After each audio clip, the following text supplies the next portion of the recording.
आपके अपने YouTube channel एक शिक्षा निकेतन पे आप लोगों का बहुत बहुत स्वागत है। बच्चों, यदि आप हमारे चैनल पे नए हैं तो हमारे चैनल को सब्सक्राइब कर लें और वीडियो को लाइक करना ना भूलें।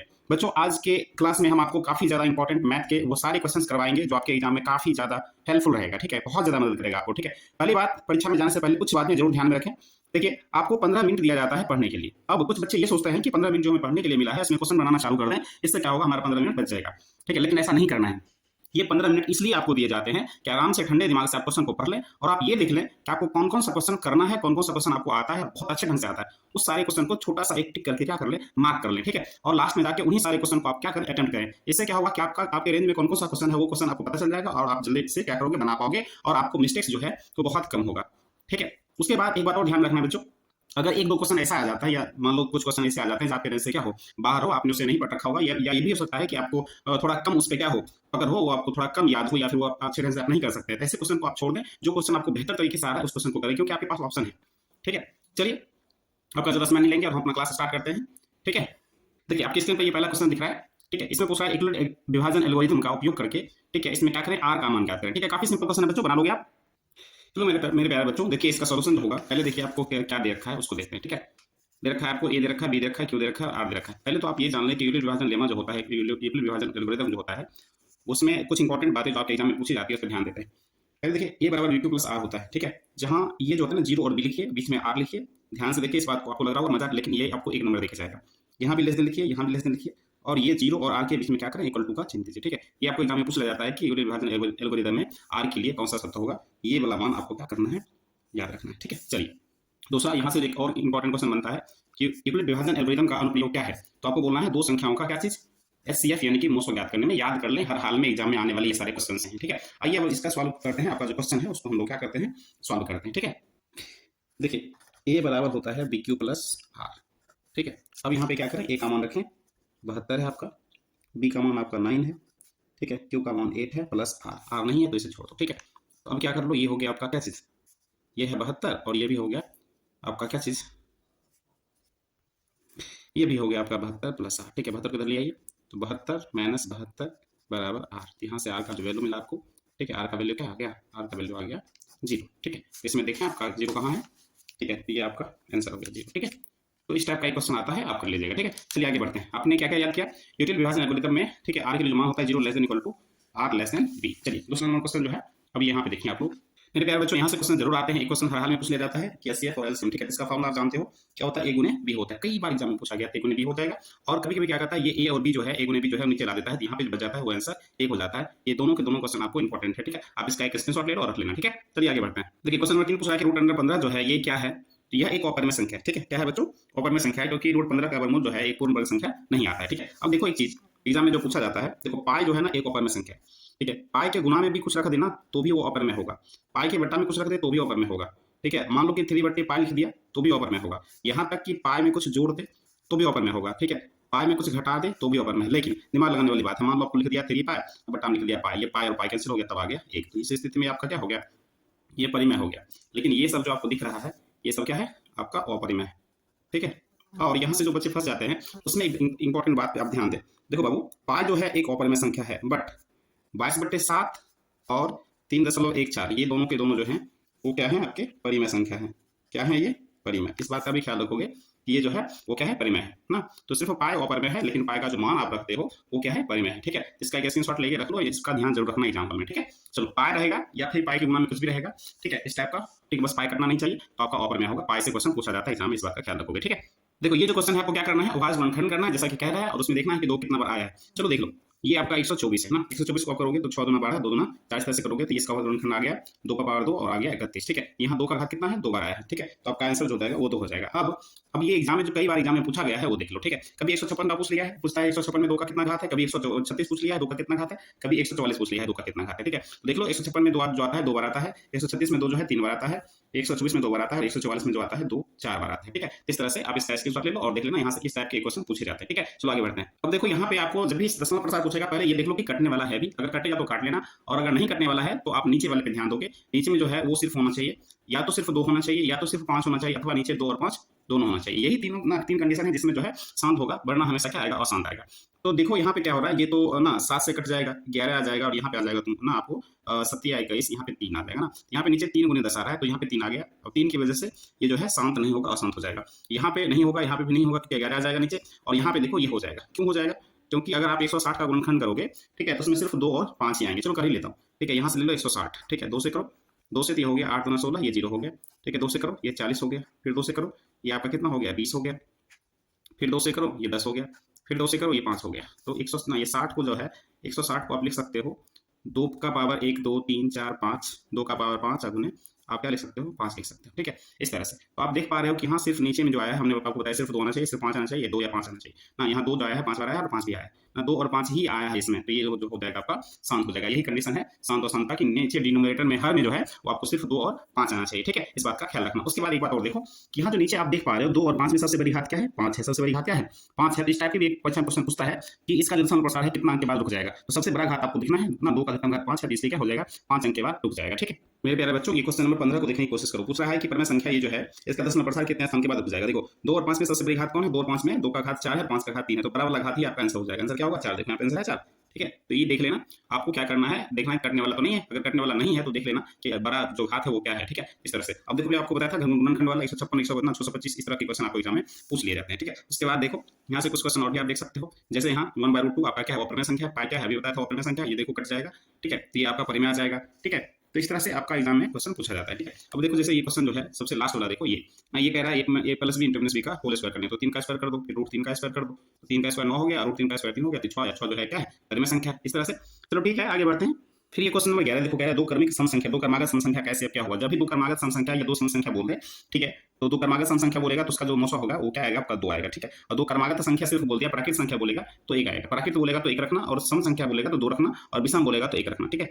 2 क्रमागत सम संख्या बोलते तो 1 होगा, 2 क्रमागत अगर आपको प्राकृत संख्या बोलेगा तो 1 लिखना, ठीक है। अच्छा रुक जा, मैं लिखी, देखो इसका स्क्रीनशॉट करके रख लो। जब भी आपको 2 सम संख्या बोलेगा, ठीक है, उसका मुझसे पूछेगा तो आपको 2 लिखना है, 2 क्रमागत विषम बोलेगा तो 1 लिखना है, और जहां भी अभाज्य दिख जाए, जहां भी आपको अभाज्य दिख जाए, चाहे सअभाज्य दिखे या अभाज्य दिखे, ठीक है, उसमें आपको क्या करना है, मुझसे जो है वो 1 आता है। स्क्रीनशॉट करके रख लो, यहाँ से तीनों में से कोई एक क्वेश्चन पूछा जा सकता है, ठीक है। चलो आगे बढ़ते हैं। क्वेश्चन, अब जैसे क्वेश्चन नंबर 13 देखते आप लोग बता सकते हो कि इसमें से 2 या 2 से अधिक अभाज्य संख्या बोला, बाबू जहां भी अभाज्य दिख जाए आपको क्या करना है, आपको मार के आना है 1, ठीक है। उसके बाद 14 नंबर क्वेश्चन भी पढ़ ही लो, ठीक है। 14 नंबर क्वेश्चन जो है वो क्या कह रहा है, कह रहा है कि 2 परिमेय संख्याओं के बीच अधिकतम कितनी, ये जब भी बीच की बात आ जाए ना बाबू, बीच की बात आए और पूछे कितनी संख्या होगी, तो आंख मूंद के अनंत मार के आना है, ठीक है। क्या मार के आना है, अनंत मार के आना है, ठीक है। मेरे प्यारे बच्चों, अभी मैंने आपको बताया था कि यूक्लिड विभाजन लेमा का उपयोग कहाँ होता है, ठीक है, तो ये मोसा ज्ञात करने में होता है, मैंने आपको बताया था, ठीक है। उसके बाद आपको यहाँ पे ये पूछ रहा है कि ना इसमें से सम ना क्या पूछ रहा है, सम कौन सा होगा। देखो सम संख्या 2 है और 2 के गुणा में कुछ भी, सम संख्या के गुणा में कुछ भी आ जाए तो वो बात आपका क्या होता है, सम। देखो इस टाइप का क्वेश्चन मैंने बताया था, आप इसका गुणनखंड कर लेना और फिर देख लेना कि 5 का अधिकतम घात क्या है। ये क्वेश्चन नंबर 25 पढ़ो, कह रहा है कि 2 संख्या सहअभाज्य कहलाएगी। सहअभाज्य, अरे भाई अभाज्य आ गया, सहअभाज्य हो गया, अभाज्य आ गए, आपको आंसर क्या मार के आना है, 1। मैंने अभी बताया था, ठीक है। जहां भी अभाज्य आ जाए, सहअभाज्य आ जाए, आपको क्या आंसर मार के आना है, 1 मार के आना है, ठीक है। अब देखो ये जो आपको दिख रहा है, ये दशमलव के बाद ना ये 12 है, ये 112 है, ये 1112 है, मतलब ना ये रुक रहा है और ना ही रिपीट हो रहा है, मतलब अशांत तो है ही, साथ ही साथ अनावर्ती है। अशांत अनावर्ती किसका दशमलव प्रसार होता है, तो अपरिमेय संख्या का होता है, ठीक है। चलो आगे बढ़ते हैं। मेरे प्यारे बच्चों, क्वेश्चन नंबर 6 जो पूछ रहा है, कह रहा है कि 2 संख्याओं का, ठीक है, इस टाइप का जब भी दिया हुआ है ना, जब गुणनफल दिया है, मौसम लॉस में से कोई एक पूछे ना, तो क्या करना, बड़ी संख्या में छोटी संख्या से भाग दे देना आराम से, ठीक है। तो भाग दो 1600 में, जब 5 ना किससे करोगे, 5 से भाग दे दोगे। चलो मैं ही दे देता हूँ, ये आपका रह गया 1600, ठीक है। 5 से भाग दो, 5 दिया, क्या हो गया आपका 15 हो गया, ये आ गया 1 पर सुनना, ये हो गया 5 दूना 10 हो गया आपका, ये कट गया 1 0 यहाँ बिठा लो, 320 आंसर देखो है क्या, हाँ ऑप्शन नंबर सी है आपका आंसर हो गया। इस टाइप का क्वेश्चन पूछा जाता है। अब यही क्वेश्चन आएगा, इसकी मैं गारंटी नहीं देता, ठीक है, लेकिन बच्चों इस टाइप के क्वेश्चन एक एग्जाम में जरूर आते हैं, इस गारंटी में लेता हूँ, ठीक है। इस तरह से आपको दिखना चाहिए कि 2 संख्याओं का गुणनफल दे रखे, एचसीएफ या एलसीएम दोनों में से कुछ भी दे रहे, ठीक है। बड़ी संख्या में क्या करना है, छोटी संख्या से भाग देना है, जो आएगा आपको आंसर होगा, ठीक है।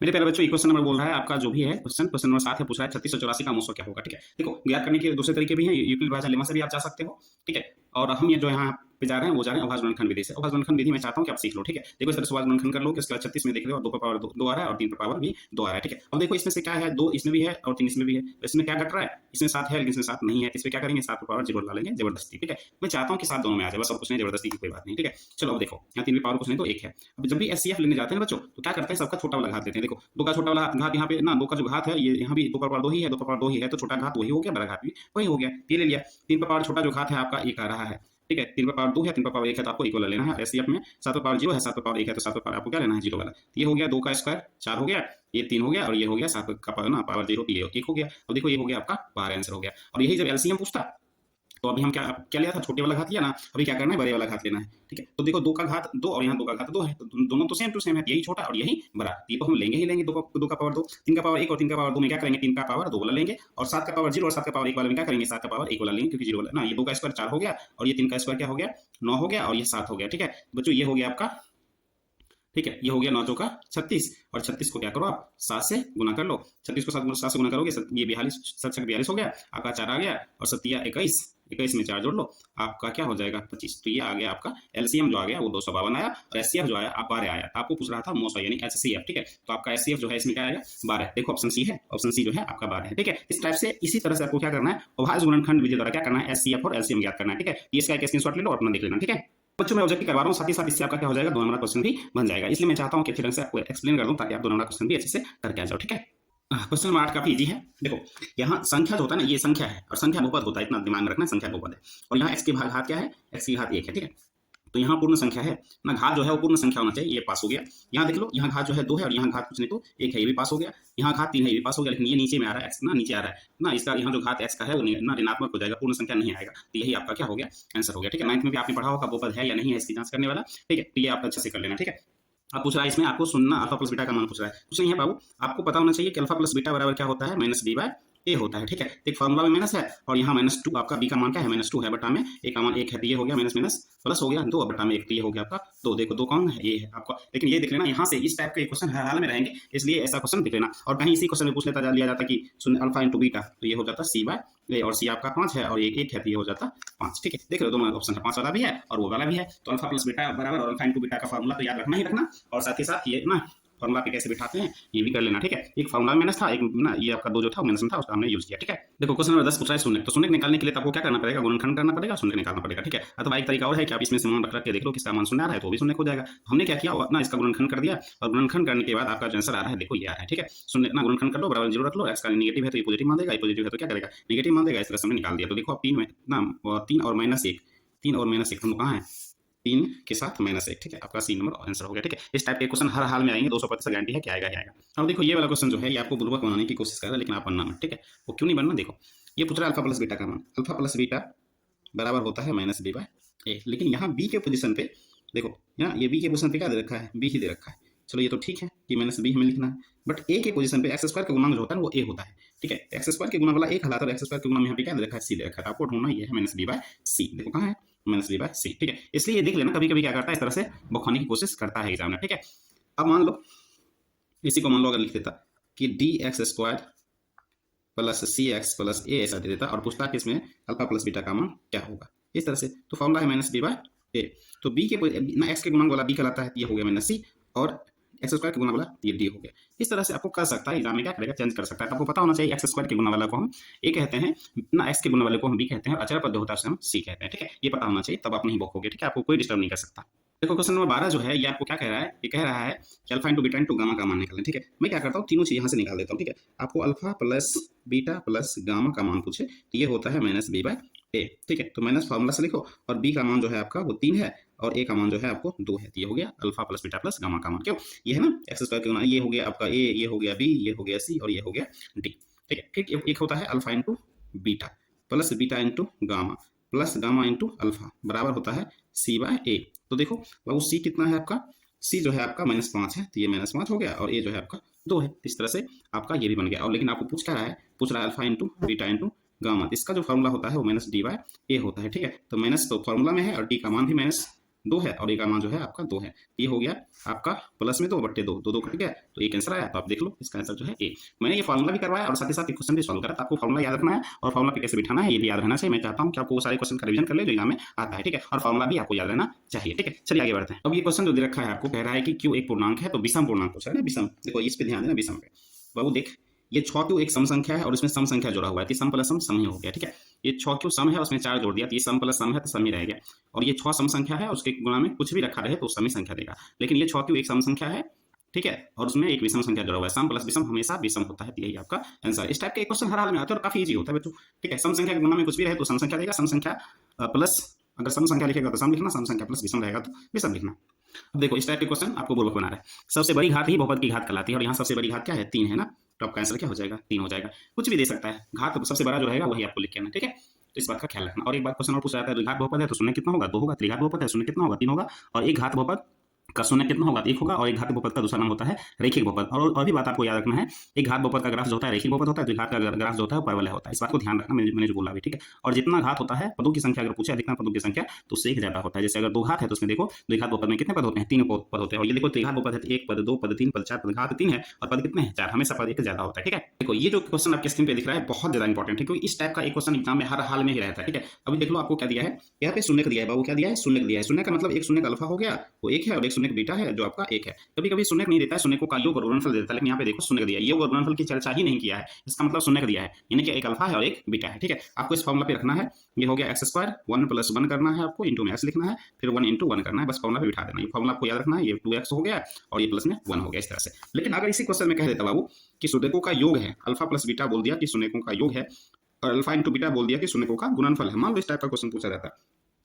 तब जब निकालने जाते द्विघात बहुपद का फॉर्मूला जो लिखते x square minus alpha plus beta into x plus alpha into क्या बीटा, तो आप क्या करते हैं एक्स स्क्वायर, क्योंकि अल्फा प्लस बीटा का मान 1 दे रखा है, 1 इंटू एक्स लिखते और यहाँ पे 1 लिखते, तो आपका आंसर आता है एक्स स्क्वायर, ठीक है, माइनस एक्स माइनस 1, ठीक है। ये दो तरीके से क्वेश्चन पूछे जाते हैं, एक तरीका आपका ये हो गया जिसमें शून्य दिया रहता है, एक तरीका ये हो गया जिसमें शून्यों का योग और गुणनफल, ये आपका योग है और ये आपका जो है वो गुणनफल है, ठीक है, गुणनफल है ये, ठीक है। इस टाइप से देख लेना, दो तरीके से इस क्वेश्चन को पूछा जाता है और यहाँ से क्वेश्चन एग्जाम में हर हाल में आएंगे। पहली बात ये ऑब्जेक्टिव में भी आता है और उतना और 2 नंबर के क्वेश्चन में भी आता है, ठीक है। इस टाइप का क्वेश्चन अब देख लेना, कहाँ शून्य दिया है और कहाँ शून्य का योग और गुणनफल दिया है, ठीक है। तो दोनों तरीके से मैंने बता दिया, यहाँ से क्वेश्चन हर हाल में ही आएंगे, ठीक है। देखो इस क्वेश्चन को जरा गौर से देखो, इसका मुंह कान कहाँ है, नहीं है, सुंदर है कि नहीं है चलो ठीक है, मजाक कर रहा था। यौगिक मतलब भाज्य संख्या, क्या करना है बाबू, यौगिक मतलब भाज्य संख्या ढूंढना है। देखो 13 अभाज्य है, 23 अभाज्य है, 17 भी अभाज्य है और आपका 32 जो है वो भाज्य है। तो यौगिक का मतलब भाज्य संख्या ढूंढना है तुझे, ठीक है। तो ये हो गया आपका आंसर, कोई दिक्कत नहीं, ठीक है। अगर इसी संख्या को इसी क्वेश्चन की तरह से पूछा जाता है किसमें से कौन जो है अभाज्य नहीं है, तभी आंसर आपका 32 ही आता है, ठीक है। चलो इस टाइप का क्वेश्चन पूछा जाता है कि कौन सा संख्या भाज्य है और कौन सा संख्या अभाज्य है। तो भाज्य को हम लोग यौगिक कहते हैं और अभाज्य तो अभाज्य है, ठीक है। देखो सहअभाज्य की बात किया है ना, सहअभाज्य जब भी हो तो उसका मोसवा 1 होता है, ठीक है। इसमें से चेक कर लेना, देखो इसमें से 7 ना, 7 से 14 में भाग ले रहा है, 7 से 35 में, इसका जो है वो एचसीएफ आ गया 7, ठीक है।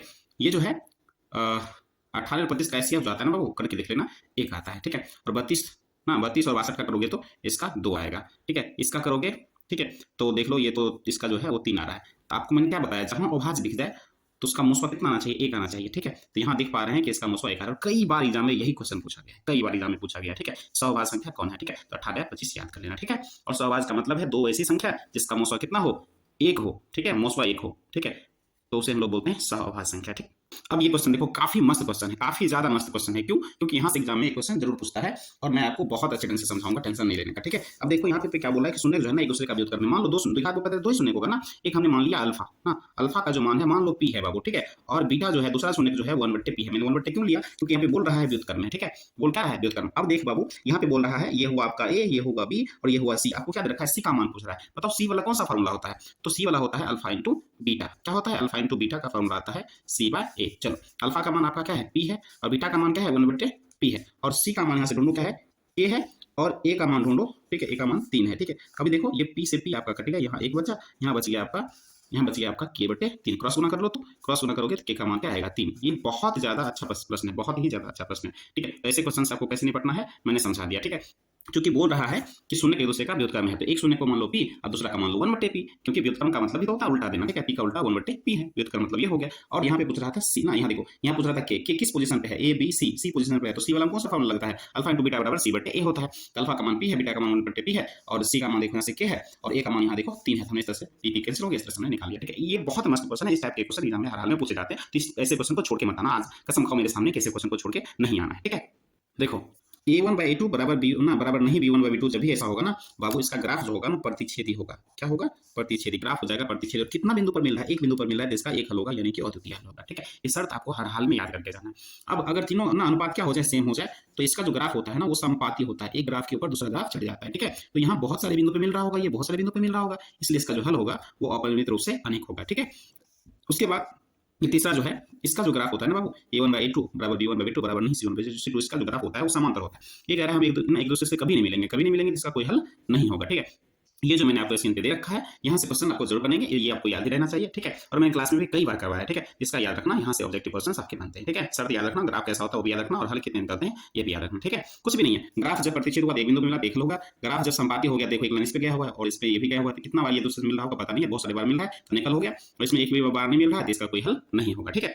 तो इसमें देखो अभी जो शर्त दिख रहा है आपको, ये वाला दिख रहा है, ये वाला, ठीक है। तो ये हो जाएगा क्या चीज, औपनिक रूप से अनेक हल होगा, ठीक है।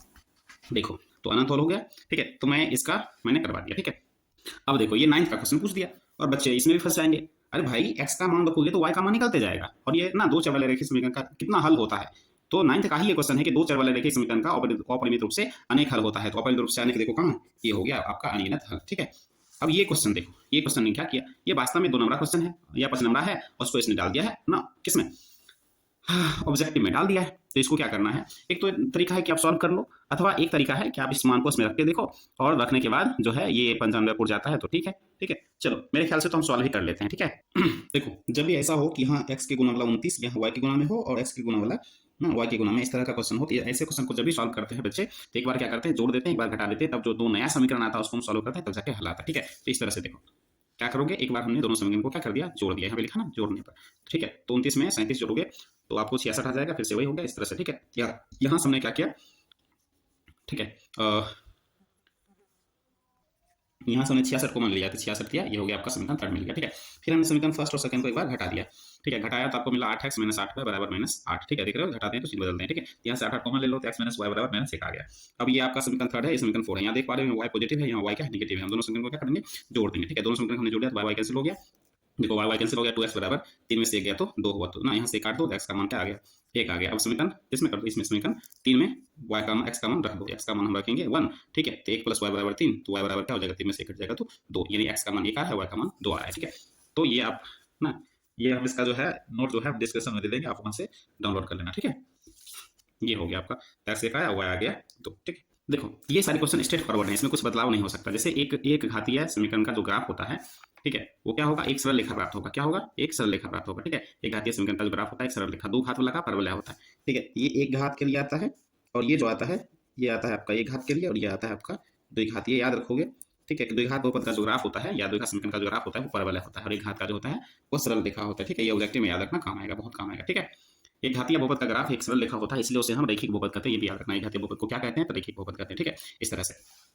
अब ये क्वेश्चन नंबर जो आपका 24 है, इसको देखो, कह रहा है अद्वितीय हल, अद्वितीय हल पढ़ो। अद्वितीय हल के लिए शर्त क्या होता है, पहले वो लिखो, a1/a2 does not equal to b1/b2। चलो यहाँ से देखो बाबू, x के गुना में k है तो ये हो गया आपका a1, यहाँ x के गुना में 6 है तो ये हो गया आपका a2, बराबर नहीं ना, यहाँ आपका -1 है और यहाँ आपका -2 है, तो माइनस माइनस कैंसिल हो गया, क्रॉस गुना करो, ठीक है। या यहाँ से आप कर सकते हो, ठीक है, 2 से काट लो, 2 का 2, ये तो हो गया 3, यहाँ से k को 1 से गुना करो, k का k does not equal to 3 × 1 = 3, आपका आंसर हो जाएगा डी, ठीक है। इस टाइप के क्वेश्चन आपको पूछे जाते हैं ना।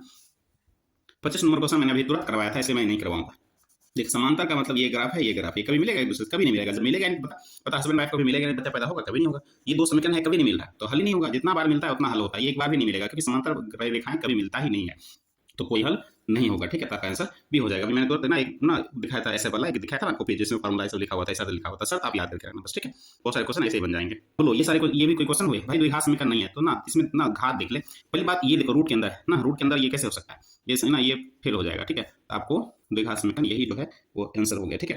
तो आपका आंसर हो गया ये, ठीक है, क्योंकि यहाँ देख पास हो जाएगा, यहाँ भी घात ना, सब जगह घात देखो 2 है, घात देखो 2 है, घात देखो 2 है, घात देखो 2 है, ये तो पता है चल रहा है कि घात 2 है, ये द्विघात होगा। लेकिन यहाँ जो है ये x का घात रूट में जा रहा है, यही बात बहुपद में भी लागू होता है, यही बात समीकरण में भी लागू होता है। ये रूट में नहीं होना चाहिए, ठीक है। x का जो पावर होना चाहिए पूर्ण संख्या होना चाहिए, यहाँ पे x का पावर जो है वो भिन्न संख्या 1/2 है, इसलिए ना यही आपका हो गया द्विघात समीकरण, ये नहीं है, ठीक है। चलो अगला क्वेश्चन कहता है विवेचक। भाई ये बहुत बार क्वेश्चन पूछा गया है विवेचक, लेकिन यहाँ पे बच्चे गलत करके आए, ठीक है। bs का -4c मार्क है, ये गलत किया, ठीक है। क्यों गलत की, देखो यहाँ से क्वेश्चन वाले ने थोड़ा होशियारी कर दिया।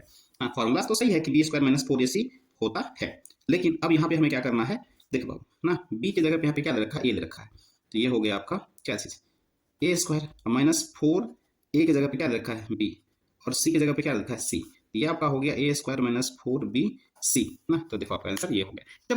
जब ये जो हल है ये कब आता है, जब ax² + bx + c होता है, सारी चीज अपनी जगह पे होते हैं तब ना। लेकिन यहाँ पे देख रहे हो, यहाँ पे bx² लिखा हुआ है, x² तो नहीं लिखा हुआ है, इस तरह से ये जरूर बहुत ज्यादा इंपॉर्टेंट क्वेश्चन है। इस टाइप का क्वेश्चन देके आपको वो बुखाना चाहता है, ठीक है। तो आपका कॉन्सेप्ट अगर क्लियर है तो आप बना पाओगे, अगर आपको कॉन्सेप्ट क्लियर नहीं है फिर दिक्कत हो जाएगी, ठीक है। तो देख लो ये काफी ज्यादा इंपॉर्टेंट में रखना इस क्वेश्चन को। इस टाइप के क्वेश्चन आपको एग्जाम में पूछा जाता है, उल्टा पुल्टा कर देगा तब जाके डी पूछेगा। डी मतलब विवेचक होता है, ठीक है। और फिर देखो आप इसका स्क्रीनशॉट लेके रख सकते हो, ठीक है।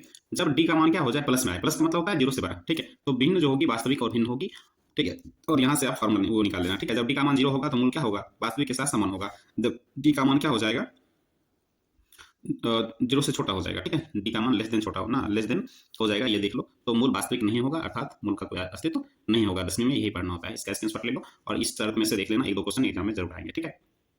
सबसे ज्यादा पूछा जाता है ये, देख रहे हो, इसमें मूल जो होता है -b/2a होता है। 2 बार क्यों लिखा है, क्योंकि ये द्विघात समीकरण है तो 2 बार लिखा है, ठीक है। समीकरण के द्विघात समीकरण के ये 2 हल होते हैं, इसलिए 2 बार लिखा गया। अब लो इस क्वेश्चन में फिर से पूछ रहा है विवेक्तर। विवेक्तर का मतलब होता है बाबू टी, ठीक है। टी का फॉर्मूला होता है b² - 4ac। देखो b कितना है आपका 4 और 4 सूत्र में है, a का मान 1 है और c का मान भी आपका 1 है। तो ये हो गया 4 का स्क्वायर 4, ये 16 हो गया आपका 16, 4 का स्क्वायर 16 हो गया, 4 का 4 हो गया बाबू। 16 में से 4 घटा लें 12 आंसर होगा। तो देख ले ये आंसर है। इस तरह से विवेक्तर मतलब डी पूछ रहा है आपको, ठीक है। विवेक्तर पूछे या विवेचक पूछे, या इंग्लिश में ना अच्छा नाम है डिस्क्रिमिनांट, ये याद रख लो। डिस्क्रिमिनांट मतलब डी, लेटर डी है तो डी पूछ रहा है आपको, ठीक है। फिर से देखो डी पर ही आधारित एक और क्वेश्चन पूछा, नहीं कह रहा मूल समान होगा। भाई मूल समान होगा तो डी बराबर क्या होता है 0, तभी मूल समान होता है। यानी कि b² - 4ac बराबर क्या होगा 0 होगा। तो यहाँ पे b का मान रखो, b का मान क्या है a है ना, तो a का स्क्वायर -4 फॉर्मूला में है, a का मान 2 है और c का मान 6 है, बराबर ये 0 हो गया, ठीक है। अब देखो ये हो गया a² और ये हो गया आपका कितना, ये हो गया आपका 4 × 8 और ये 8 छक आपका क्या हो रहा है। देखो बच्चों थोड़ा सा मिस्टेक हो गया, क्वेश्चन को मैं पढ़ने में जल्दबाजी कर दिया, ठीक है। इस तरह से अगर ऐसा होता कि ना इसमें मूल समान होता पूछा जाता तो आपको ये करना है, ठीक है। लेकिन यहाँ पे ये नहीं पूछा था, यहाँ पे बोला एक मूल दिया हुआ है। मूल का मतलब है कि ना जहाँ जहाँ x है वहाँ आपको क्या रखना है 2 रखना है, ठीक है। तो रखो, इसमें रखो 2 × x की जगह पे आपको 2 का स्क्वायर रखना है, फिर a × 2, फिर क्या रखना है +6 बराबर में क्या रखना है 0, ठीक है। ये आपका हो गया 2 का पावर ना 2 4 हो गया, 4 दूना ये 8 हो गया और आपका ये हो गया 2a + 6 बराबर क्या 0। ये हो गया 6 + 8 क्या हो गया आपका 2a बराबर -14, ठीक है। a का मान निकालोगे तो -7 आएगा। देखो -7 हो गया इस तरह से, ठीक है। तो मैंने समझ लिया कि चलो मूल वाला मान पूछा है ना, वो समान मूल होता है वो वाला, इसमें नहीं पूछ रहा था, एक मूल पूछ रहा था। तो देख लो इस तरह से गलती मत करना तुम लोग, ठीक है। जब मूल समान पूछे तो ये फॉर्मूला लगाना d = 0 वाला, लेकिन यहाँ पे मूल दिया हुआ है, एक मूल दिया हुआ है। मूल का मतलब होता है जहाँ जहाँ x से जब मूल रखेंगे ना तो वो जो है उस समीकरण को संतुष्ट करेगा, ठीक है। तो हमने जहाँ जहाँ ना x था वहाँ वहाँ मैंने 2 रखा, इस तरह से आपको a का मान निकल गया, ठीक है। अब ये क्वेश्चन जो है काफी इजी है ना, द्विघात समीकरण जैसे द्विघात बहुपद निकालते थे आप लोग वैसे ही है ना। तो हो जाएगा x² - α + बीटा × x और ये होता है अल्फा × बीटा। बस बहुपद में 0 नहीं होता था, यहाँ पे आराम क्या रखना है 0 रखना है, ठीक है। आपको क्या करना है, आपका ये हो जाएगा, क्या हो जाएगा, मैं नीचे सॉल्व कर देता हूँ यहाँ पे, ठीक है। तो ये हो गया आपका x² और एक मूल दे रखा है 5 +-2, ठीक है। × में रखना है 5 × -2। ये हो गया आपका x² बराबर 0 डालना है क्योंकि ये ना पूछा है समीकरण। ये हो गया 5 में से आप 2 घटा लोगे, प्लस माइनस कर लो, तो ये हो गया आपका 3x और ये हो गया 5 दूना -10, ठीक है, बराबर 0। देखो x² - 3x - 10, देखो दोनों x² - 3x - 10 इस तरह से, ठीक है। तो देख लेना बहुपद में 0 नहीं रखते हैं ना और समीकरण में 0 रखते हैं, बाकी बात दोनों का फॉर्मूला जो है यही होता है। देखो ये फॉर्मूला है ना, देखो देखो जब भी अल्फा बीटा दिख जाए तुझे सबसे पहले क्या निकालना है, अल्फा प्लस बीटा का मान निकालना है। फिर क्या करना है, अल्फा × बीटा का मान निकालना है, ठीक है। यहाँ अल्फा प्लस बीटा बराबर होता है -b/a, तो -b जो है आपका 8/3 हो गया और अल्फा × बीटा बराबर c/a होता है, ये आपका हो गया 2/3, ठीक है इस तरह से। अब तुझे पूछ क्या रहा है 1/α, चलो देख लेते हैं। ये हो गया आपका 1/α और ये हो गया आपका 1/बीटा। एलसीएम ले लो, ये हो गया अल्फा × बीटा, ये क्रॉस गुणा कर लो, ये बीटा प्लस अल्फा, क्या फर्क पड़ता है, अल्फा पहले हो या बाद में। ऊपर अल्फा प्लस बीटा का मान निकला, लिखना है -8/3 और नीचे लिखना है अल्फा × बीटा का मान 2/3, 3 से 3 कैंसिल हो गया और ये -8/3 हो गया आपको 2 काट लो -4, देखो -4, समझ में आई, ठीक है। ये बहुत ज़्यादा इंपॉर्टेंट क्वेश्चन है, बहुत ही ज़्यादा इंपॉर्टेंट क्वेश्चन है। इस टाइप के एक क्वेश्चन एग्जाम में हर हाल में आपको पड़े रहेंगे। तो यहाँ आपको सबसे पहले alpha plus beta, alpha × beta का मान निकालना है, जो पूछ रहा है उसको रखो और उस पर उसको सॉल्व करके देख लो। इस तरह से alpha plus beta, alpha × beta का मान आपको बैठाकर फिर मान निकालना है। देखो देखो बाबू अभी तुरंत मैंने करवाया था ना, डी का मान पूछ रहा है >0, डी का मान >0 है, वास्तविक तो होगा लेकिन वास्तविक साथ क्या होगा, असमान होगा। ये शर्त मैंने ना, ये शर्त आप डी वाला जो ना शर्त है 3 गो, डी बराबर 0 होगा तब क्या होगा, डी >0 होगा तब क्या होगा, डी <0 होगा तब क्या होगा। ये जरूर आप वहां से याद कर लेना, द्विघात समीकरण का जो डी वाला ना शर्त है वो। देखो सार बनकर पूछ रहा है, क्या करना है, बड़ी वाली संख्या में से छोटा वाला संख्या घटा देना, अगला में से इसमें से ये घटा ले। तो 1.7 में से आपको क्या करना है 0.6 घटाना है, ठीक है। घटाओ, ये हो गया आपका 1 और ये हो गया आपका 1, तो 1.1 ढूंढो कहाँ, ये आंसर हो गया। सारवंतर मतलब क्या, अगला पद में से पिछला पद घटा लो, यही ना होता है। आपका फॉर्मूला क्या होता है, Tn - 1 बराबर d, इस तरह से, ठीक है। तो ये अगला पद में से पिछला पद घटा लो तो वही सारवंतर होता है, ठीक है। चलो ठीक, कहता है कौन सा सारा ना एपी में है, ठीक है। तो एपी में है तो इसके लिए क्या देखना है आपको कि सबका डी समान होना चाहिए। चलो यहाँ से घटाओ, यहाँ घटाओगे तो 2 आ रहा है, यहाँ घटाओ, यहाँ 4 आ रहा है, यहाँ घटाओ, यहाँ 8 आ रहा है। यहाँ पे देख रहे हो ये जो दो पदों का अंतर जो है ना, वो जो आ रहा है अलग अलग आ रहा है। ये तो एपी में होने से गया, ठीक है। फिर आप ये देखो कि आप -6 में क्या घटाओगे, -10 घटाओगे ना, -6 में -10 घटाओगे, ये -6 माइनस माइनस उल्टा प्लस हो जाएगा, ये हो जाएगा आपका 4, ठीक है। फिर क्या करोगे कि -2 में आप -2 में आप 6 घटाओगे तो ये भी 4 आ जाएगा, ये भी 4 आ जाएगा और ये भी 4 आ जाएगा। सब कर लो ना, अंतर देख लो, 4 आ जाएगा। जिसका सार्वंतर समान हो गया वही आपका एपी हो गया। और क्या करना है, ये जब भी एपी में है या नहीं है चेक करना है, उसमें सार्वंतर निकालना है, डी निकालना है, डी सबका बराबर हो गया तो बोलना एपी है, डी बराबर नहीं हुआ तो एपी नहीं है। 35 नंबर क्वेश्चन मेरे ख्याल से बहुत ज्यादा इंपॉर्टेंट है। क्यों इंपॉर्टेंट है? क्योंकि ये वही ना, जब भी डी ना क्या समांतर से डी की बात कर रहे थे, डी की बात कर रहे थे, डी निकालो, कैसे निकालते हो? अब जानते हो ना, मैंने आपको कई बार करवाया, a2 माइनस a1 बराबर a3 माइनस a2 होता है। चलो घटाओ, a माइनस 4/5 और यहाँ हो जाएगा 2 माइनस a। अब यहाँ से क्या करो, इस तरफ तो मैंने बिठा दिया ना, ठीक है। अब क्या करो, a को एक तरफ ले आओ, इधर हो गया a, ये इधर आ जाएगा तो 2a हो जाएगा। इधर 2 है, इधर माइनस माइनस ये प्लस हो जाएगा, उधर जाके प्लस हो जाएगा, तो ये हो गया आपका ये हो गया आपका 2a। इधर लॉस ले लो, ठीक है, 5 10 4 14, ठीक है। यहाँ से काट लो, ठीक है, ये हो गया। यहाँ से आपका a का जो मान आ गया वो 7/5 आ गया, 5 आ गया। देखो 7/5 कहाँ है, 7/5 ये काफी ज्यादा इंपॉर्टेंट है, काफी ज्यादा। इस टाइप का एक देख लेना, ठीक है। जब भी ना इस तरह से ABC कुछ दे ना, बीच में ए दे दे और 3 पैरामीटर पद पूछ दे कि एपी में है, एपी में है तो एपी का क्या फंडा है, सारा डी समान होना चाहिए, a2 - a1 बराबर a3 - a2। इस फॉर्मूला पे हमने क्या किया, बिठा लिया, देख लो, ठीक है। और यहाँ से ए का मान निकल गया। बहुत भी आया है ऐसा क्वेश्चन, प्रैक्टिस करके जरूर जाना, ठीक है। देखो 36 तो मोस्ट भी आया है, बहुत ज्यादा भी आया है 36 नंबर, ठीक है।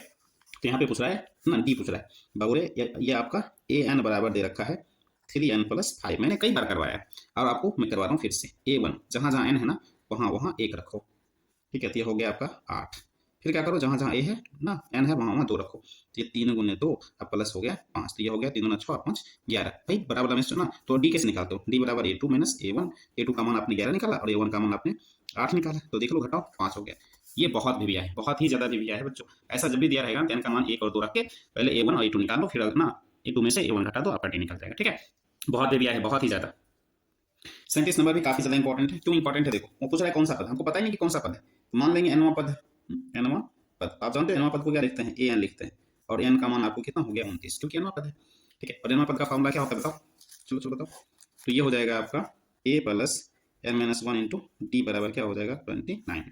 चलो a का मान यहाँ से देखो, शुरू वाला पद ही आपका a होता है, ये हो गया n - 1 d का मान, चलो 7 में से 5 घटाओ तो 2 हो गया और ये हो गया 29। 5 को उधर ले जाओ तो n - 1 × 2, 5 को उधर ले जाओगे प्लस में हो जाएगा कि माइनस में हो जाएगा, 29 में से 5 जाएगा तो कितना हो जाएगा, मैं डायरेक्ट लिख दूँ, मैं डायरेक्ट लिख देता हूँ आपको 24, ठीक है। 2 से काट लो बाबू, ये 12 हो गया, ठीक है।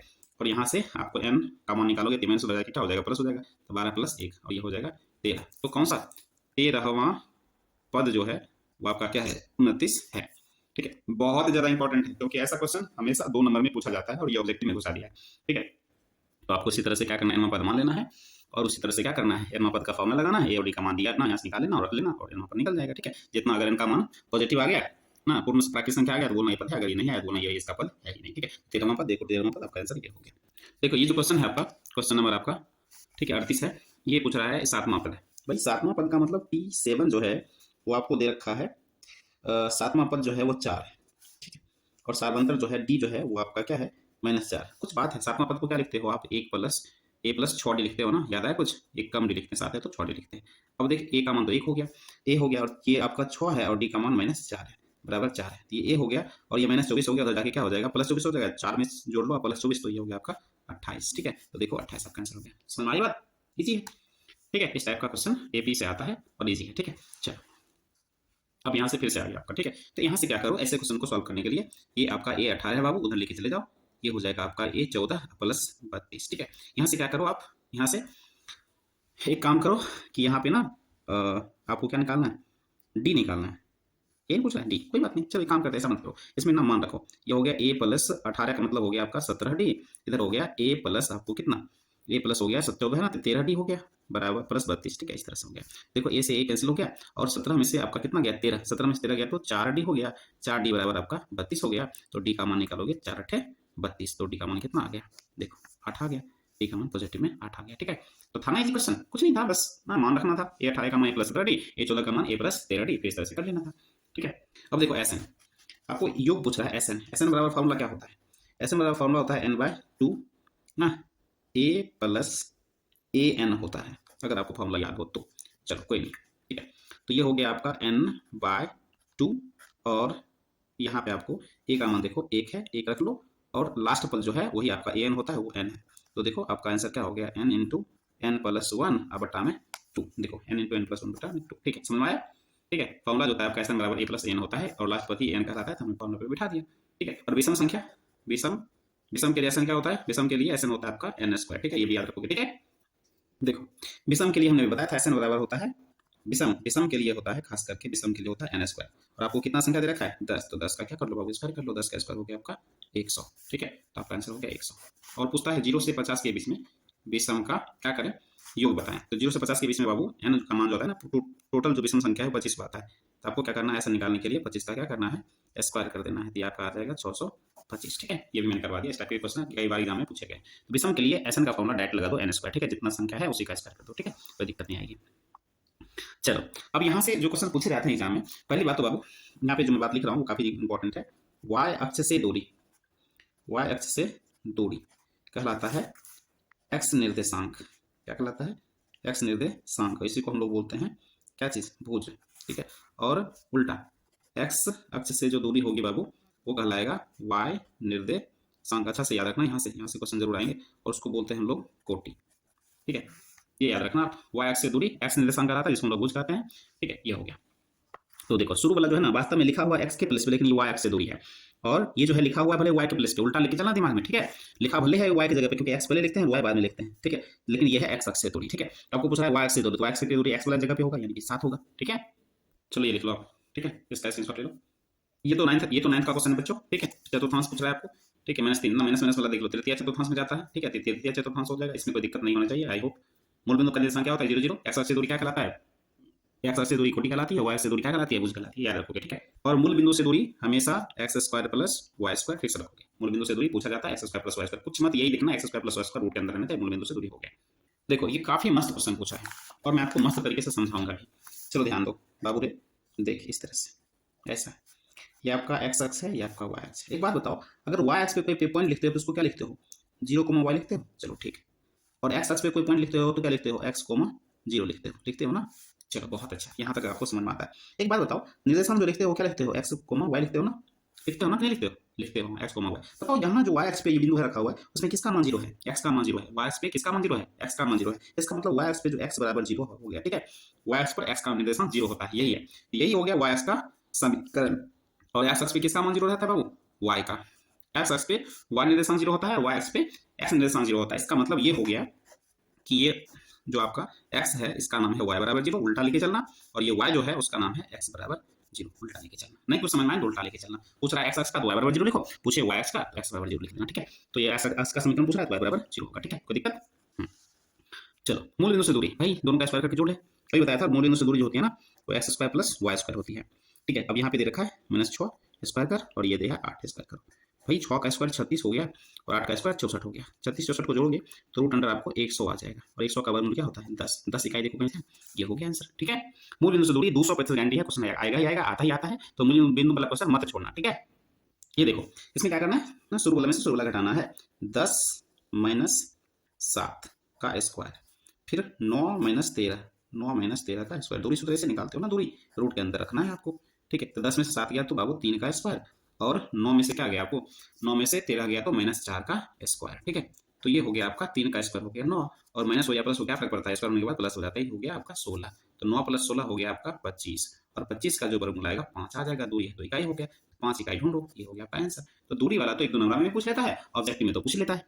चलो अब ये मध्य बिंदु पूछ रहा है, मध्य बिंदु सूत्र बताओ क्या होता है, x1 + x2/2, और क्या होता है बच्चों, y1 + y2/2, यही होता है ना। तो जोड़ो, इस दोनों को जोड़ो तो 10 में 7 ना -5 में 7 जोड़ोगे तो उल्टा जोड़ने के बजाय घट ही जाएगा ना। तो आपका जो आ जाएगा, चलो मैं एक स्टेप लिख देता हूँ ताकि आपको समझ में आए। ठीक है, और ये हो गया आपका 4 ± 8 बटा में 2। देख पाओ, ये 7 में से 5 गया तो 2/2 हो गया, ये हो गया 4 में से 8 गया तो -4/2 हो गया, तो कट के आ गया 1, और ये कट के आ गया -2। ठीक है, देखो 1 -2 ये हो गया। तो मूल बिंदु सूत्र भी याद रखना, और मूल बिंदु पर एक क्वेश्चन पूछा जाता है ये भी याद रखना। और कभी कभी इस तरह से क्या होता है, एक वृत्त दे रखा होता है, आपको यहाँ का सेंटर दिया हुआ रहता है, ये मान लो यहाँ 2 दे दिया, 3 दे दिया बाबू, और यहाँ दे दिया आपको 2, और यहाँ दे दिया 1, और पूछ लिया कि सेंटर कितना होगा। आप जानते हो ना कितना, ये जो सेंटर होता है वो व्यास का आधा होता है। ठीक है, तो 2 + 2 4 हो गया, 4 में 2 से भाग दो तो आपका ये 2 हो गया, और ये हो गया 3 + 1 4 हो गया, 4 में 2 से रहा तो हो गया। इस तरह का भी क्वेश्चन आपको पूछता है, ठीक है। यहाँ से भी विपरीत से भी क्वेश्चन पूछ लेता है, तो ये याद रखना, वहाँ भी मध्यबिंदु सूत्र ही आपको लगाना है, ठीक है। देखो फिर से मजेदार क्वेश्चन आया, ये 9th में का बेसिक, एक बहुत बेसिक क्वेश्चन है, ठीक है। देखो x बराबर देना, अरे x बराबर कुछ भी लिखे ना तो y ना उल्टा मान के चलना, ऐसे बड़े क्वेश्चन में उल्टा लेके चलना, उल्टा लेके चलना। x बराबर 15 दिया ना तो y x के समांतर होगा, किसके होगा, y x के समांतर। y बराबर कुछ देता तो x अक्ष के समांतर होता है, ठीक है, कोई दिक्कत नहीं। x बराबर अगर पूछे x अक्ष का समीकरण y बराबर 0, अगर पूछे y अक्ष का समीकरण x बराबर 0, ठीक है। देख लो बहुत मस्त क्वेश्चन है। अब ले भाई ये कोटि पूछ रहा है, ये x है ये y है, आप जानते हो y ही कोटि कहलाता है। y क्या है, 7.6 ये हो गया कोटि ना, और भुज पूछता तो ये हो जाता ना। तो पहले क्या लिखा होता है बाबू, बाबू लिखा होता है ये भुज, और ये लिखा होता है कोटि ब्रैकेट में। शुरू वाला भुज होता है और ये होता है कोटि, लेकिन भुज जो होता है ना वो y अक्ष से दूरी होती है, जिससे होती है उल्टा, बार बार बोल रहा हूँ उल्टा। और ये जो है आपको x अक्ष से क्या होती है, x अक्ष से दूरी होती है, मैंने क्लास में भी कई बार करवाया है। ये याद रखना, भुज मतलब y अक्ष से दूरी, लेकिन लिखा जाता है उसको x, और कोटि मतलब x अक्ष से दूरी लिखा जाता है उसको y। देखो यहाँ x होता है, यहाँ क्या होता है y, ठीक है। इस तरह से अपना कर लेना। चलो ये पूछ रहा है क्षेत्रफल, क्या पूछ रहा है आपको, क्षेत्रफल। बाबू क्षेत्रफल का फॉर्मूला होता क्या है, चलो मैं बार बार क्वेश्चन पे ही घस रहा हूँ, अच्छा नहीं लग रहा। तो पहली बात तो आप फॉर्मूला का ये फॉर्मूला याद रखो।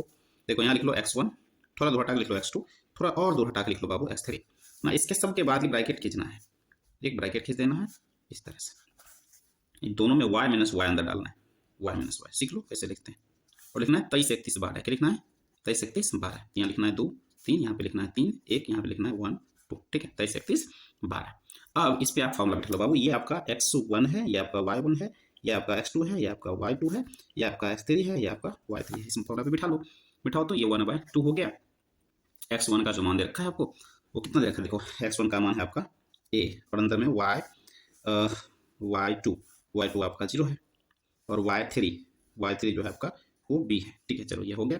x2 का मान आपको 0 है, ठीक है, तो इसके गुणा में कुछ लिखने की जरूरत है ही नहीं। x3 का मान भी आपको 0 है, इसके गुणा में कुछ, क्योंकि ये 0 में कुछ भी करो 0 तो क्या हो जाएगा, 0 ही आएगा। ये हो गया 1/2, और यहाँ पे आप क्या आ गया, क्या चीज़, माइनस ए बी मॉड के अंदर। ये मॉड होता क्यों है, ताकि वो मॉड जो है ना वो माइनस वाली चीज़ को भी क्या बनाते, प्लस बनाते। यहाँ से आपको प्लस में ही लेना है ए बी। तो क्षेत्रफल किस में होता है बाबू, वर्ग इकाई में, तो आपका हो गया हाफ ए बी। तो ये देख लो आपका ये जो क्वेश्चन है उसका आंसर आ गया हाफ ए बी वर्ग इकाई, ठीक है। अब लो मध्य बिंदु से एक और क्वेश्चन पूछ लिया, ठीक है। तो मध्य बिंदु 1 निकाल लो, चलो अपनी मन ही मन निकालते हैं। -2 में अगर -6 में -2 जोड़ोगे बाबू -8 आएगा, बट्टा में 2 से भाग देना। क्योंकि मध्य बिंदु बार-बार मैं फॉर्मूला लिखूं, क्या चाहते हो मैं बार-बार फॉर्मूला लिखूं, फॉर्मूला लो लिख देता हूं, x1 + x2/2 और y1 + y2/2, यही तो मध्य बिंदु सूत्र है। तो हमने दोनों को जोड़ा, इस दोनों को जोड़ लिया तो -8 आ गया, जिसको जोड़ो तो प्लस में 8 आ गया, बट आप क्या करना है 2। ये हो गया -4 और ये हो गया आपका +4। लेकिन बाबू एक एक एक पहले से भी दे रखा है a/2, और ये एक हमने इस ये जो दिया है उसे निकाला, और एक ना मध्य बिंदु पहले से दे रखा है, ठीक है। तो ये होगा ना, ये क्या होगा, ये जो है वो इसके बराबर होगा, यानी a/2 जो है वो -4 के बराबर है। ये हो गया, क्रॉस होने का तो -4 दूना 8, ठीक है। तो ये आपका आ गया -8। इस तरह से भी आपको बौखाने की कोशिश वो करता है, ठीक है। इसमें शॉर्ट ले लो और कर लेना, ठीक है। देखो ये फॉर्मूला आप याद रखोगे पूरक वाला, ठीक है। और एक बात याद रखना, 10वां में आपको अगर cos a बराबर दे दिया cos b, ठीक है, तो यहाँ पर साइन बी दे दी, माई मिस्टेक साइन बी। यहाँ पर a + b का जो मान आएगा वो 90 ही, 10वां में आपको 90 ही मान के चलना है, 90 ही आएगा। जब भी a + b लिख देना आप मुझे 90 मार के आना, देखना गलती नहीं होगा, ठीक है। तो कोसेक का पूरक सेक होता है तो सेक मारो, ठीक है। कोसेक का पूरक सेक होता है तो सेक मारो, ठीक है। उसके बाद इसमें देखो, इसमें 4 है ना, कोई 3 2 को आपको चेंज करना है, शुरू का 2 का आपको क्या करना है, चेंज करना है, ठीक है। तो ऐसा वाला का आंसर हमेशा 1 मार के आना, ठीक है। क्योंकि इसमें माइनस कुछ है नहीं, माइनस रहता तो 0 हो सकता था, लेकिन माइनस का जब चाहे नहीं तो 1 मार के आ बस, ठीक है। आगे ऐसा वाला बीच में प्लस होता ना, बीच में प्लस होता तो 1 मारते हैं, लेकिन बीच में माइनस डाल रखा है, ठीक है। साइन स्क्वायर के साथ अगर कॉस स्क्वायर दिखे बीच में प्लस हो तो ये फॉर्मूला चला जाएगा sine square theta plus cos square theta बराबर 1 पे। लेकिन प्लस होता तब ना, प्लस तो है नहीं तो क्या मार के आना, 0 प्लस रहेगा तो 1 मार के आना, और माइनस रहेगा तो 0 मार के आना, ठीक है। ठीक है, सही है। आगे फिर से कॉस वाला ही फॉर्मूला दे दिया, ठीक है। तो ऐसे क्वेश्चन को क्या करना है आपको, ऐसे क्वेश्चन का आंसर जो आएगा, देखो बच्चे बुर्बक बनते हैं। एक बात बताओ, ये 1 से लेके कहाँ गया 180 के बीच में, 180 के बीच में क्या क्या 90 आता है, बिल्कुल आता है 90। और cos 90 का मान क्या होता है बताओ, cos 90 का मान क्या होता है 0। तो भाई इतना सब जब ये सब गुना में है तो cos 90 भी आएगा, और 0 से गुना करेंगे तो क्या होगा 0, ठीक है। इस तरह से 0 हो गया, ठीक है। आगे sec 0 का मान क्या होगा, ठीक है। तो cos 0 का मान होता है आपका 1, ठीक है। तो sec 0 का मान क्या, 1 का उल्टा क्या होगा, 1 ही, cos 0 का उल्टा था ना 1, तो ये 1 होगा, होना चाहिए, बच्चे ने गलत मारा, ठीक है। देखो ये जो क्वेश्चन है ना, ये tan थीटा थीटा का मान 50 रखने बोल रहा है। ये हो गया आपका tan स्क्वायर 45 ना, और ये हो गया साइन का उल्टा हो जाता है आपका cosec स्क्वायर 45, यही हो गया। तो भाई tan 45 का मान 1 होता है और cosec 45 का मान √2 होता है। अब वो फार्मूला मान तो याद होना ही चाहिए। तो 1 + 2 बराबर हो गया 3। ठीक है, तो आपका आंसर ये हो गया। मान अगर याद है, मान तो याद रहना ही चाहिए हर हाल में, नहीं तो बहुत सारे क्वेश्चन आपको फंसाएंगे। ठीक है, चलो आगे भाई, ये पूरक वाला फंडा है ना।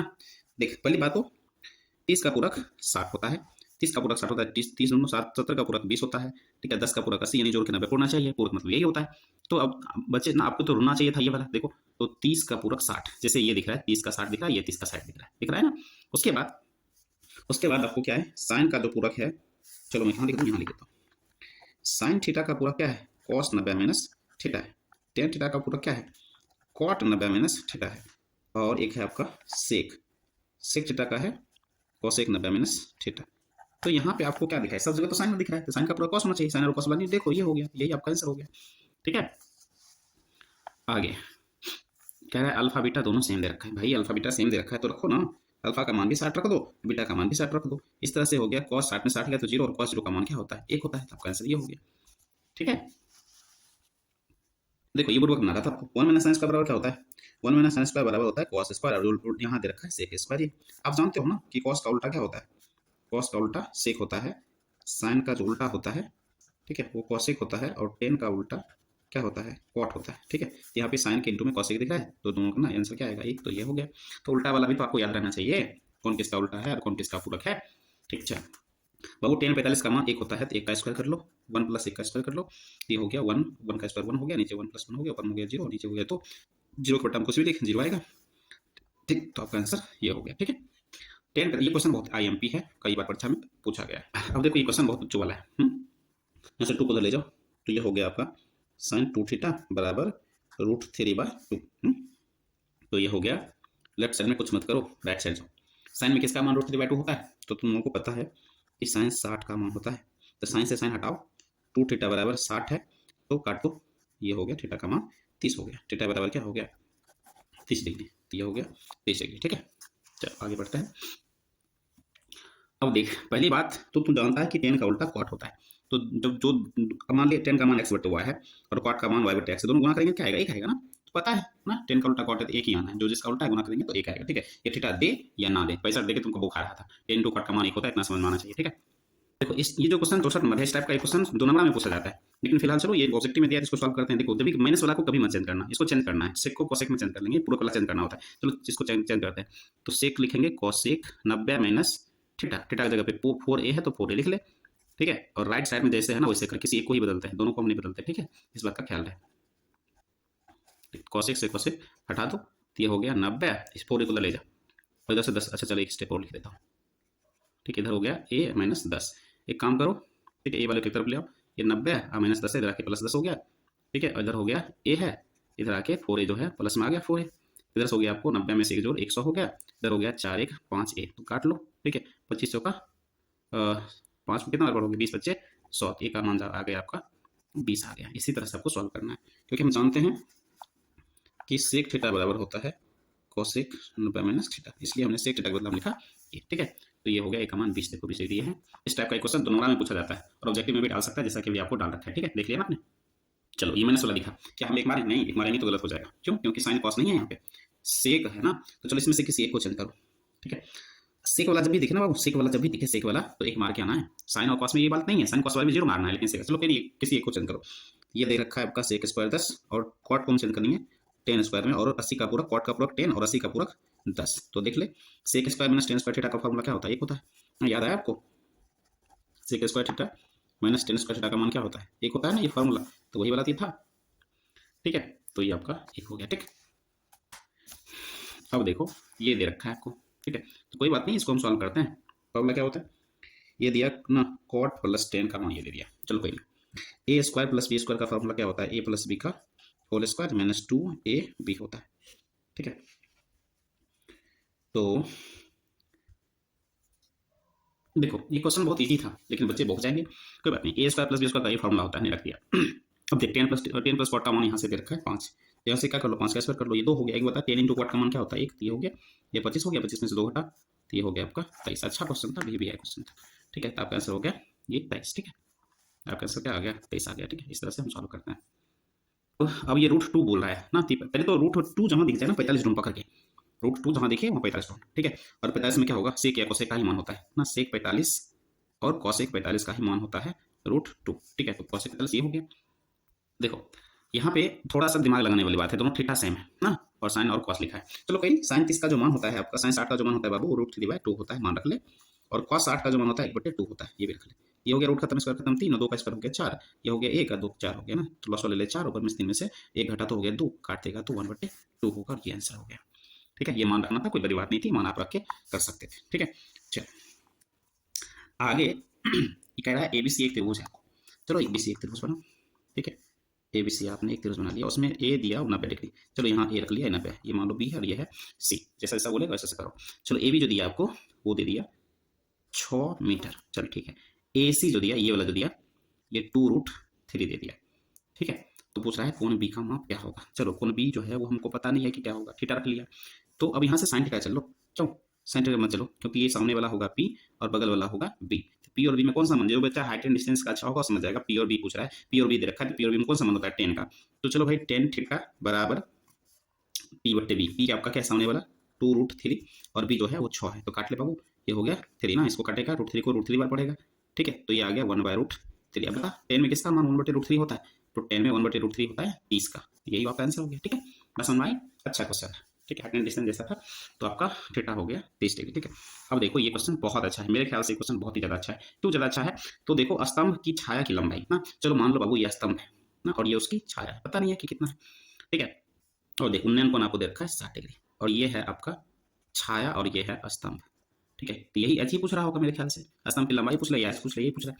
तो यहाँ थीटा दे रखा है, तो थीटा सामने वाला एच दे रखना, ये पी होता है, बगल वाला बी होता है ना, यही होता है ना। तो 10 से चल फिर से, क्योंकि ना सामने वाले और इसमें 10 ही संबंध आता है, सामने वाला पी है और ये बगल वाला बी है ना, तो ये दे रखा है।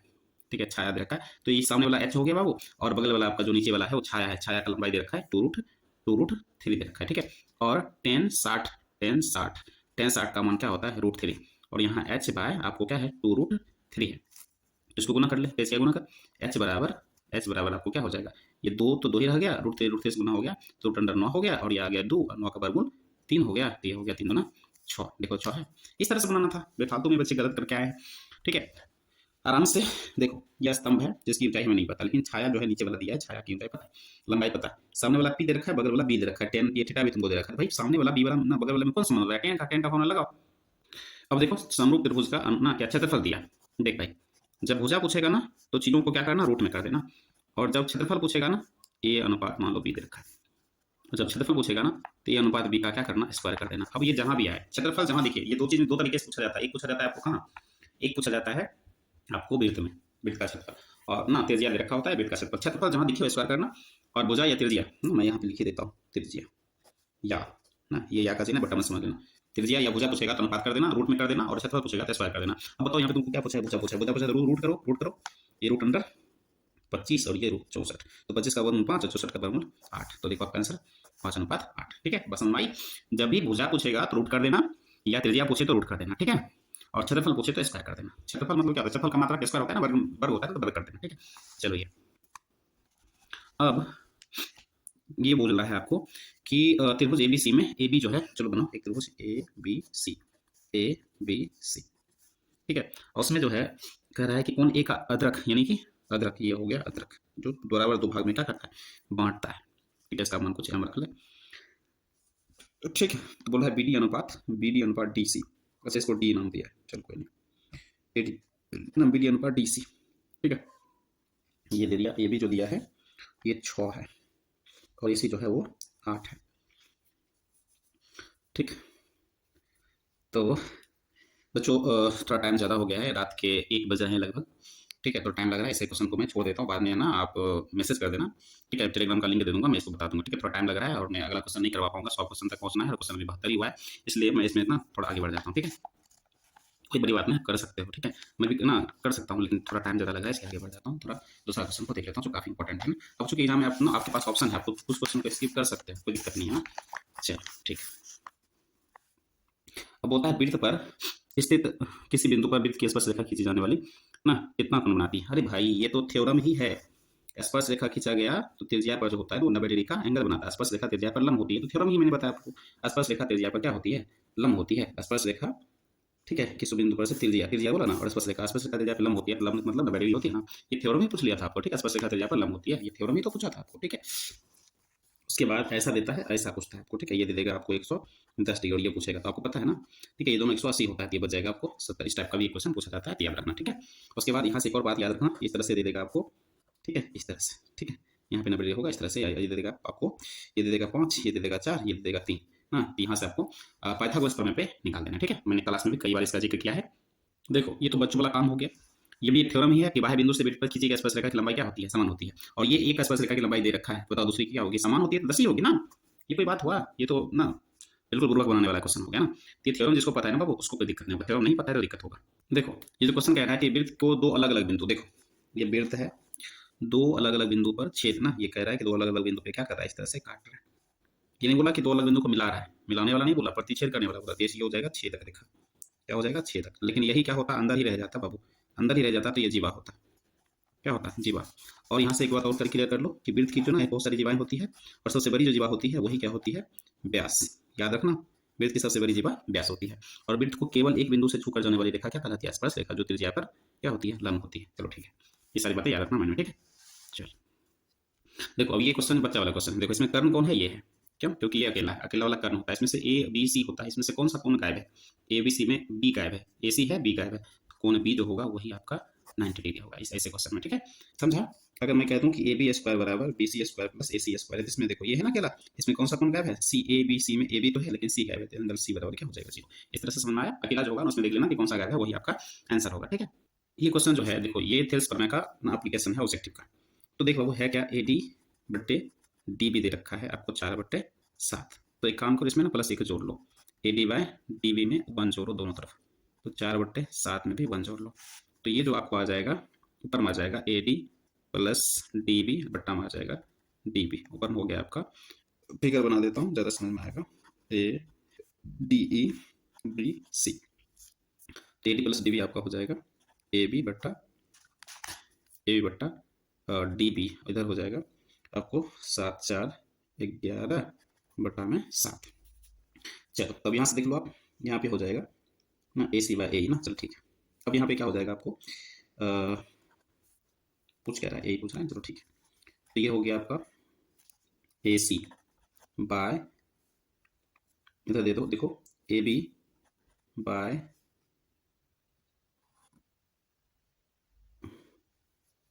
चलो अब यहाँ पे देखो त्रिज्या का अनुपात दिया, क्षेत्रफल पूछा, मैंने बताया क्षेत्रफल भी पूछेगा स्क्वायर करो, 2/3 का स्क्वायर करो। क्षेत्रफल पूछा है ना, क्षेत्रफल पूछेगा तो अनुपात करना, स्क्वायर करना है। 2 का स्क्वायर 4 हो गया, इसका अनुपात ना 4/9 हो गया आपका आंसर। ठीक है, आगे कह रहे त्रिज्यखंड का क्षेत्रफल, त्रिज्यखंड का क्षेत्रफल क्या होता है बाबू, पाई स्क्वायर थीटा बाय 360। तो पाई का मान 22/7 लिखो, आर का मान 42 × 42 लिखो, और थीटा का मान 30 लिखो, और बट्टा में लिख दो 360। देखो तो ये आपका 0 से 0 गया, और 12×36 चला गया। ठीक है, अब देखो यहाँ से 7 का 7, 7 7 42 काट लो, और 6 से 6 दूना 12 काट लो, और यहाँ से 11 काट लो, काटना ही तो है।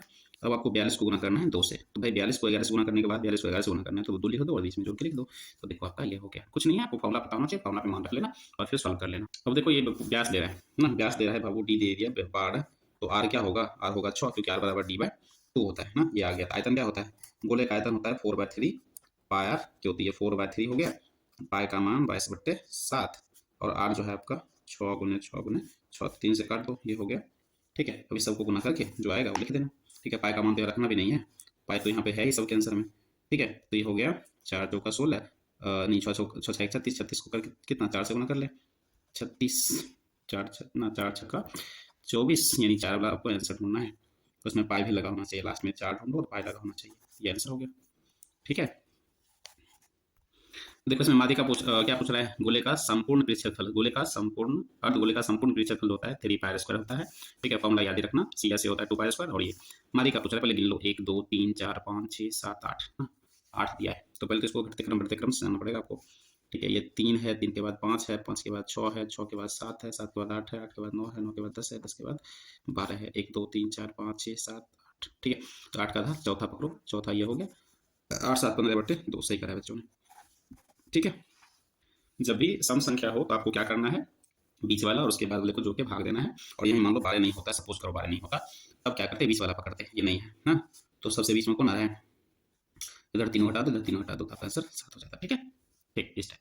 देखो समांतर माध्य बोला है, जोड़ के 2 से भाग दे दो, ये 7 5 12 हो गया, और 7 1 8 हो गया, और 2 से भाग दे दो 12।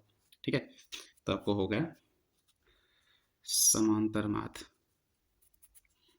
7 5 12, और ये हो गया 4 3 7 1 8, इसको भाग दोगे तो 4 दूना 8, और एक ये आपका हो गया 41। समांतर माध्य मतलब क्या, दोनों को जोड़ के 2 से भाग दे दो जितना संख्या है। ठीक है, ये हो गया। हाँ, ये क्वेश्चन जो है अच्छा है, क्योंकि हमने आपको बताया था बहुलक बराबर, ठीक है, बहुलक बराबर क्या होता है, 32 मामा यानी 3 गुने माध्यक माइनस 2 गुने माध्य। ठीक है, बात होता है ना, ये फॉर्मूला मैंने करवाया था आपको। ठीक है, ये मैंने मेरे चैनल पे एक ना चैप्टर ही पढ़ा हुआ है, वहाँ पे जाके सारा फॉर्मूला कर लेना। 3 इंटू 28 और 2 इंटू 16 ना, ये सबको हल करो। ठीक है, हल करने के बाद जो आएगा वो आपका आंसर होगा। ठीक है, केंद्रीय प्रवृत्ति की माप कौन कौन होती है, माध्य गोलक होती है, माध्य विचलन नहीं होता है। ठीक है, केंद्रीय प्रवृत्ति का माप माध्य गोलक होता है, माध्य विचलन नहीं होता है। सबसे उपयुक्त माप माध्य होता है, ये लिख लेना। सबसे ज्यादा बारंबारता वाला सबसे ज्यादा बारंबारता वाला परीक्षण बहुलक कहलाता है, ये भी याद रखना। ठीक है, तो ये तो मैंने इसमें टिक लगा दिया, ऐसा नहीं होना चाहिए। ठीक है, वो क्वेश्चन सब मैंने करवा रखा है, जाके देख लो डिस्क्रिप्शन में ना, उसका वो मेरे चैनल पे पड़ा हुआ है, इसमें जाकर देख लेना। ठीक है, स्पेशल सांख्यिकी के लिए मैंने एक चैप्टर करवाया था।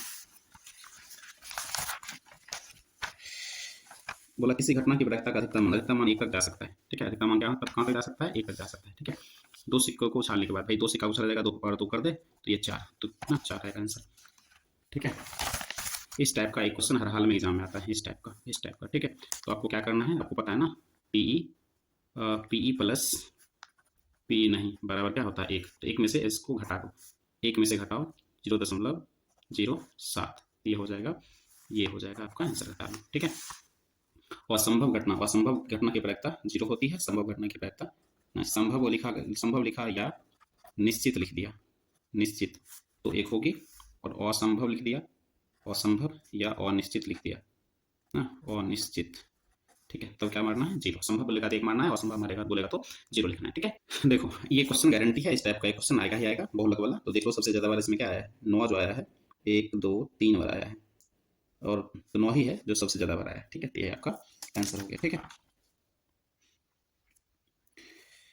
चलो देखो इस टाइप का एक क्वेश्चन एग्जाम में हर हाल में आता है।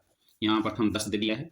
ठीक है, और कभी कभी रहता है प्रथम 5, प्रथम 3, प्रथम ना, इस तरह से प्राकृतपूर्ण सम पूछ रहा है। प्रथम 10 सम प्राकृत संख्या, तो पहला जो है वो आपका प्रथम 10 सम पूर्णांक बोला, सम बोला है, तो 0 से स्टार्ट करो। 0 + 2 प्लस कितना, 4 + 6 + 8 + 10 प्लस, ठीक है, 12 1 2 3 4 5 6 7, ऐसे प्राकृतिक संख्या बोला, 0 नहीं लोगे। ठीक है, तो 1 2 3 4 5 6 7 8 9 और 10।